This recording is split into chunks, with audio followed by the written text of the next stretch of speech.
Welcome to Podcasting in 3 Easy Steps with me, Juliana. And me, Susie. It's a show that's all about helping you create a great podcast.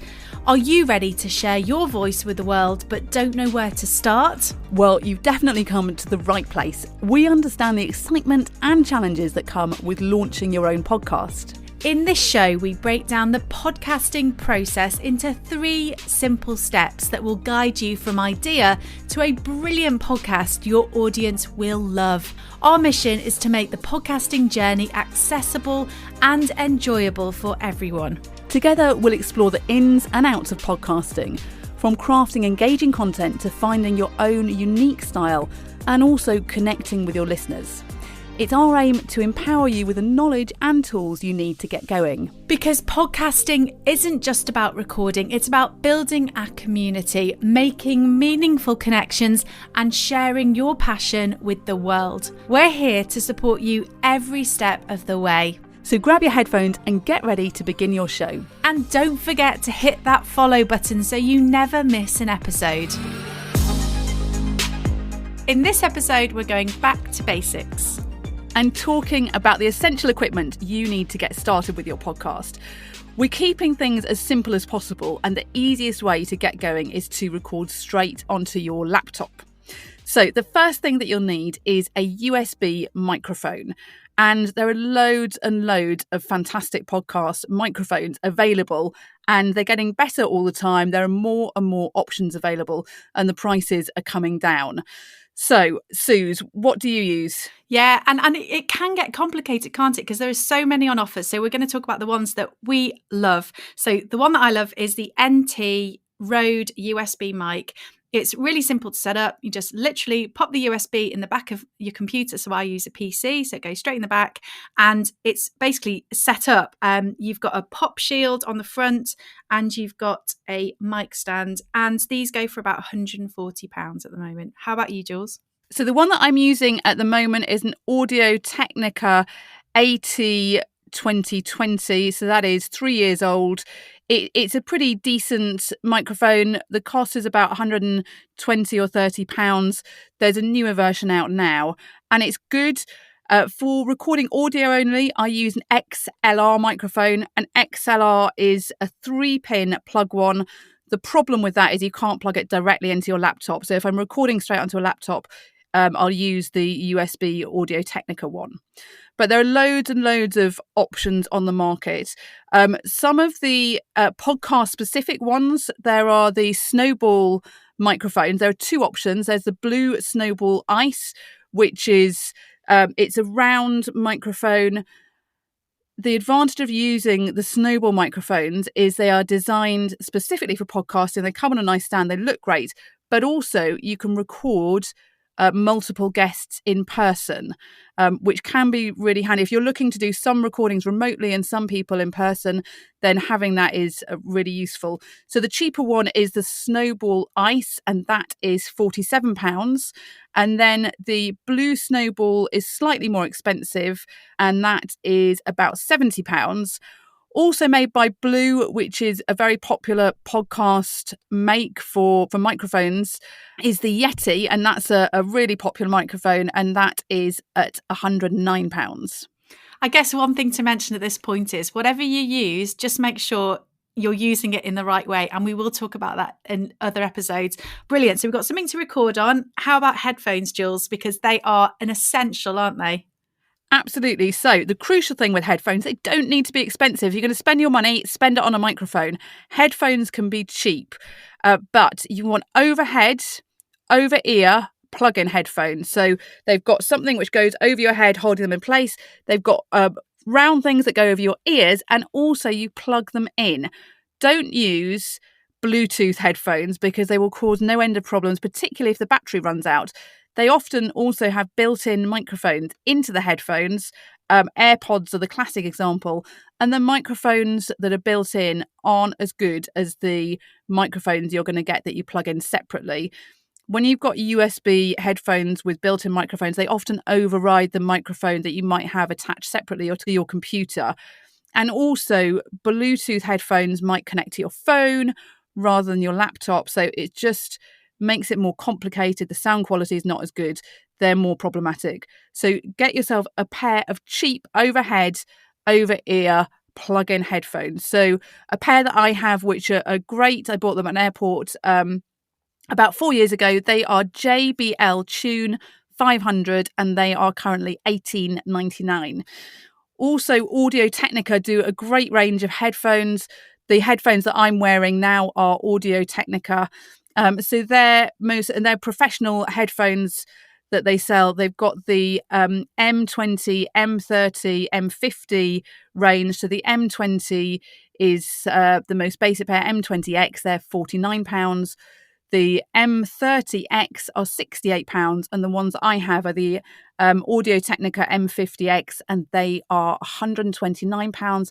I've had mine for 5 years. They're absolutely brilliant, but you don't need to spend a lot of money on them. Go for cheap and cheerful, and you might just have a pair that are lying around the house. Yeah, and what I will say is, because you're wearing headphones for quite some hours, sometimes if you're editing yourself, you want things that are comfortable and don't crush your face. I know that sounds crazy, but they do if they're too tight or they're too hard on your ears.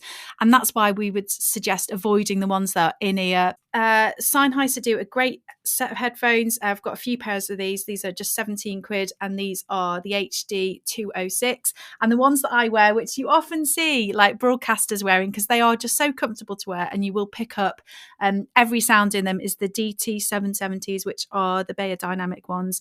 They are definitely an investment piece, but they are brilliant and they will serve you forever and ever and ever.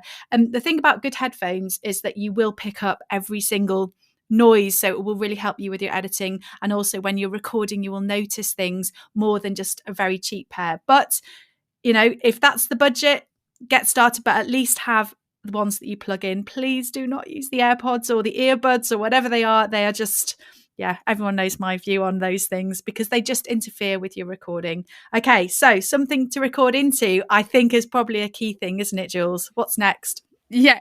So we've got the microphone, a pair of headphones, and then an app to record onto. There are other ways of recording. You can record into a portable recorder, but we're talking about the easiest way to get going, and that is straight onto your laptop. So you need an app to record onto.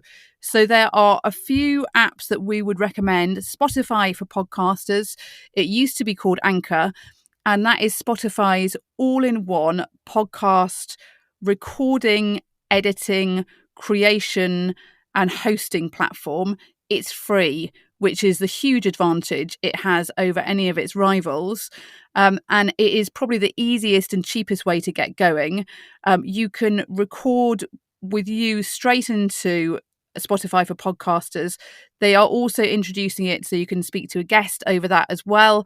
They've got quite a nice basic editing tool, and then you can publish it to Spotify, you can publish it to Apple, you can publish it to lots of different platforms. So an app to record on Spotify for podcasts is a great free all-in-one platform.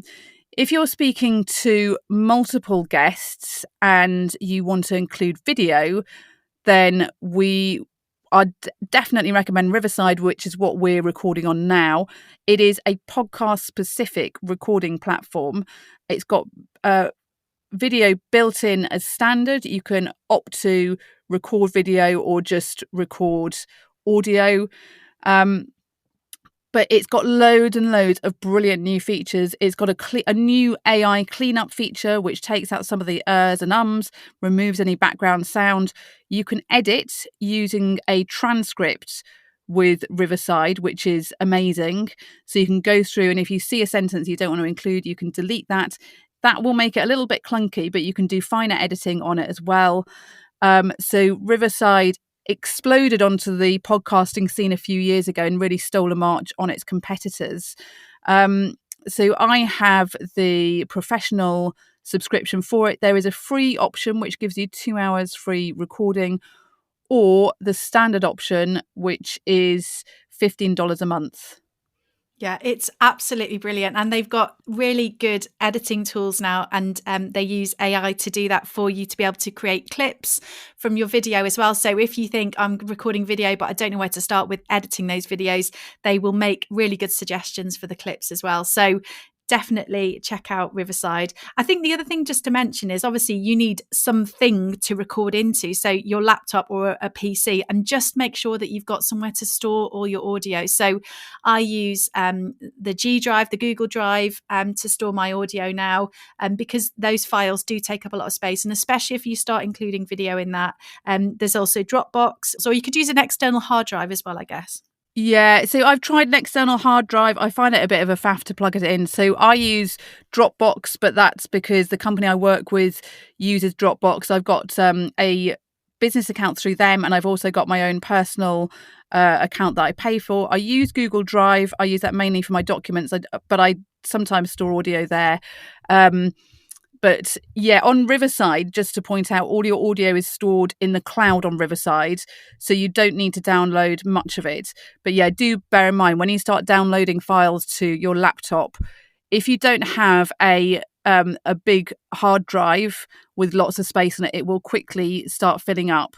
And so you'll need to delete things really regularly, but storing it externally to the cloud is definitely the best option.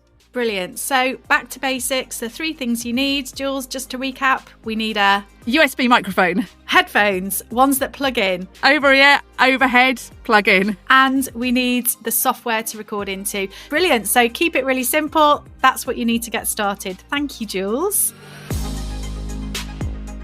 Thanks for listening to Podcasting in 3 Easy Steps. We hope it's helped you get started with creating your podcast.